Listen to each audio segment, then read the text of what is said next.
Kita lihat saja, yaitu di sini pada waktu lalu memang Presiden Joko Widodo yaitu pilihlah pemimpin yang berpengalaman. Tetapi apa? Saat ini Presiden Joko Widodo merestui Gibran. Bukan hanya itu saja, yaitu Jokowi ingatkan pengusaha jangan jadi politikus. Ternyata di sini Bobi Nasution malah memimpin pengusaha deklarasi dukung Prabowo Gibran. Yaitu bahkan Presiden Joko Widodo meminta yaitu Kades jaga netralitas di pemilu 2024. Tetapi di sini yaitu pada kemarin perangkat desa bertemu Gibran, Bawaslu ingatkan sanksi diskualifikasi. Jokowi singgung resesi, pilih pemimpin yang punya jam terbang tinggi. Ya kita ketahui Gibran hanya 2,5 tahun saja ya. Kita disuguhkan dengan hal-hal yang seperti ini, drama-drama yang tidak perlu terjadi. Menurut saya ini adalah rencana Presiden Joko Widodo untuk menurunkan elektabilitas dari Pak Prabowo Gibran menurut saya.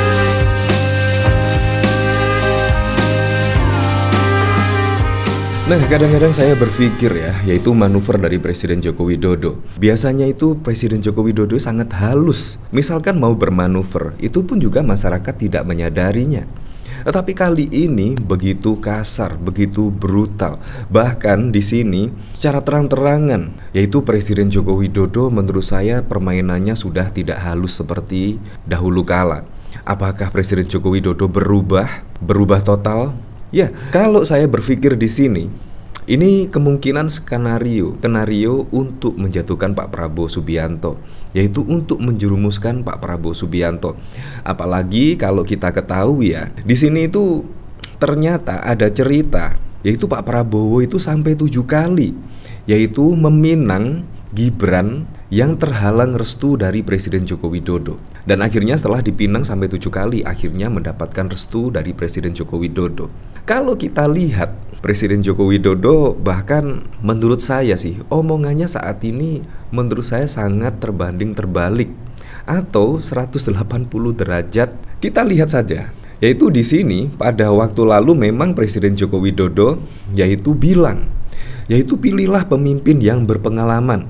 Tetapi apa? Saat ini Presiden Joko Widodo merestui Gibran Rakabuming Raka. Nah, di sini ada berita Presiden Joko Widodo merestui dan doakan Gibran yang direkomendasikan jadi cawapres Pak Prabowo Subianto. Bukan hanya itu saja. Di sini bahkan himbauan pada waktu lalu yaitu Jokowi ingatkan pengusaha jangan jadi politikus.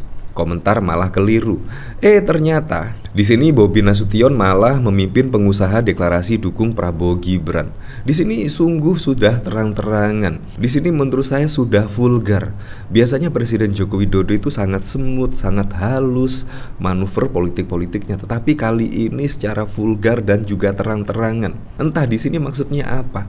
Apakah di sini akan menggerus yaitu elektabilitas dari Pak Prabowo Subianto, di mana pada waktu lalu ya ada survei dari LSI Denny JA. Menurut saya sangat-sangat tidak masuk akal. Karena apa? Karena drama-drama di MK di situ sampai saat ini pun masyarakat juga masih mengomentari tentang putusan MK yang menurutnya cacat hukum dan lain sebagainya di situ, dan akhirnya meloloskan Gibran. Belum lagi pada waktu lalu yaitu Gibran bertemu dengan kepala desa di seluruh Indonesia. Nah, itu bahkan juga dikecam keras oleh masyarakat, oleh netizen-netizen. Tetapi hasil survei LSI Denny JA malah naik. Ini kan sangat lucu sekali. Dimana yang membuat drama adalah dari pihak Prabowo Gibran. Bahkan juga ada drama-drama lainnya, tetapi malah elektabilitasnya naik. Masyarakat sudah cerdas sampai saat ini. Nah, di sini yaitu bahkan Presiden Joko Widodo meminta yaitu Kades jaga netralitas di pemilu 2024. Rakyat sudah cerdas. Tetapi di sini yaitu pada kemarin perangkat desa bertemu Gibran, Bawaslu ingatkan sanksi diskualifikasi. Di sini menurut saya sudah terang-terangan, sudah secara vulgar manuver dari Presiden Joko Widodo. Kalau menurut saya Presiden Joko Widodo tidak seperti itu. Menurut saya mainnya Presiden Joko Widodo sangat halus, tidak sevulgar ini. Ini memang pertanyaan yang sangat-sangat mendasar sekali. Ada apakah dengan Presiden Joko Widodo? Seharusnya di sini kan ditegur ya, apalagi memobilisasi kades-kades perangkat desa, bahkan bertemu dengan Gibran. Kekuatan Gibran apa di sini? Menurut saya juga tidak ada untuk memobilisasi perangkat desa di sini. Entah di sini bahwa Bawaslu seharusnya juga tegas ya. Kalau tidak tegas kemungkinan akan ada pelanggaran-pelanggaran lagi. Nah, di sini bahkan saya pada waktu lalu yaitu ada berita lagi Jokowi singgung resesi, pilih pemimpin yang punya jam terbang tinggi. Ya kita ketahui Gibran hanya 2,5 tahun saja ya menjadi wali kota Solo, dan Pak Prabowo Subianto ya kita ketahui tidak mempunyai jam terbang yang cukup, jadi Kemenhan saja hanya sekitar 5 tahun terakhir. Bayangkan dengan Ganjar Pranowo, Pak Mahfud MD itu sangat mempunyai jam terbang yang sangat tinggi. Kalau dilihat dari sini, berita-berita yang beredar di sini, menurut saya dukungan Presiden Joko Widodo ya ke Ganjar Mahfud MD. Menurut saya seperti itu. Nah, di sini ketika yaitu sudah terang-terangan, yaitu Presiden Jokowi bermanuver seperti ini, menurut saya ini hanya untuk menggerus elektabilitas dari Prabowo Gibran.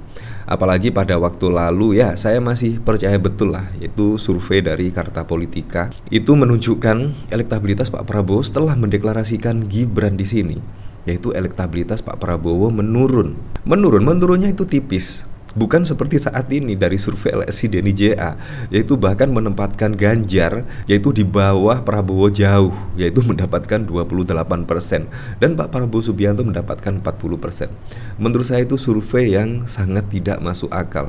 Hanya beberapa hari setelah deklarasi langsung melonjak naik, dan bahkan juga meninggalkan drama-drama yang tersisa. Dan bahkan sampai saat ini pun putusan MK itu masih menjadi perbincangan hangat di kalangan netizen. Dan bahkan belum ada drama kepala desa, perangkat desa bertemu dengan Gibran dan lain sebagainya. Bahkan juga masyarakat mengecam. Nah, di sini bahkan Bawaslu masih trending topik di Twitter. Di sini bahkan ada bukti pun Bawaslu RI masih berkilah tak ada ajakan desa bersatu dukung Prabowo Gibran, yang harusnya netral malah memihak dan membela. Mau jadi apa negeri kita? Di sini ada foto yaitu Deklarasi Nasional Desa Bersatu untuk Indonesia Maju. Di sini bahkan pesertanya kita lihat Prabowo Gibran di sini. Tetapi di sini yang anehnya Bawaslu, yaitu Bawaslu ungkap tak ada ajakan pilih Prabowo Gibran di acara Desa Bersatu. Ini kan sangat lucu sekali. Di sini sudah jelas dan terang benderang. Di sini dari Husnul, kemarin melanggar etik, apa sekarang akan diputus melanggar netralitas? Kita lihat apa Bawaslu akan setegas dan berani MK-MK kemarin. Pamong bukan politisi. Bawaslu soal perangkat desa dukung Prabowo Gibran ada potensi pelanggaran. Ya, tetapi seperti itulah. Memang semua masyarakat juga sudah bisa menilainya ya, bahkan juga sudah bisa menebak. Di sini dari Gusnul, kemarin di MK masih gelap-gelapan, sekarang sudah terang-terangan. Kemarin MK yang rusak, sekarang perangkat desa. Pamong bukan politisi. Dukungan perangkat desa diberikan untuk Prabowo Gibran, mesti aturan melarang. Di sini sambil menyertakan sebuah artikel berita, ASN dan perangkat desa dilarang ikut kampanye pemilu. KPU Bawaslu melanggar, sanksinya tegas. Ribuan perangkat desa deklarasi dukungan untuk Prabowo Gibran hari ini. Nah, jadi menurut saya di sini sudah terang benderang ya. Di sini juga tidak tahu maksudnya apa, karena juga saat ini masyarakat sudah cerdas-cerdas dalam melihat sebuah berita, sudah cerdas dalam melihat dinamika perpolitikan saat ini. Jadi menurut saya kita tunjukkan saja pada besok pemilu 2024, Pilpres 2024, masyarakat akan menjatuhkan kepada calon pemimpin siapa. Karena masyarakat saat ini ya sudah cerdas, banyak pengalaman mulai dari Pilpres 2014, Pilpres 2019, Pilkada 2017 yang menurut saya terbrutal, tetapi saat ini malah kita disuguhkan dengan hal-hal yang seperti ini, drama-drama yang tidak perlu terjadi. Menurut saya ini adalah rencana Presiden Joko Widodo untuk menurunkan elektabilitas dari Pak Prabowo Gibran. Menurut saya karena pelanggaran demi pelanggaran terjadi satu persatu. Ya, kita tidak tahu lagi lah. Apapun itulah untuk Pilpres 2024 mendatang, semoga saja berjalan dengan aman, berjalan dengan lancar, dan yang paling penting berjalan dengan jujur dan juga adil.